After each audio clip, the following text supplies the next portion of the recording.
શું તમને ખબર છે એક ભૂતે આખી વાવ માત્ર એક જ રાતમાં ગાળી નાખી હતી? ચાલો આજે તમને જણાવું એના પાછળનો ચોંકાવનારો ઇતિહાસ.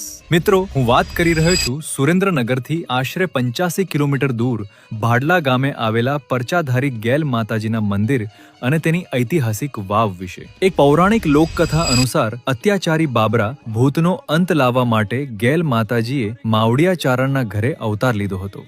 આ ભાડલા ગામની વાવ એ જ બાબરા ભૂત સાથે જોડાયેલી છે, જે 13મી સદીમાં બની હોવાનું મનાય છે. એવું માનવામાં આવે છે કે માતાજીએ પોતાની દિવ્ય શક્તિથી બાબરા ભૂતને બાંધીને તેની પાસે કામ કરાવ્યું હતું અને એ ભૂતે એક જ રાતમાં આ ભવ્ય વાવ ગાળી નાખી હતી. 4 માળની આ પવિત્ર વાવમાં ગણેશજી અને વિષ્ણુ ભગવાનની મૂર્તિઓ પણ આવેલી છે, જેને આજે લોકો ભૂતડા દાદાની વાવ તરીકે પૂજે છે. તો શેર કરો આ અદ્ભુત ઇતિહાસ તમારા મિત્રો સાથે, અને જો આ માહિતી પસંદ આવી હોય તો હેલો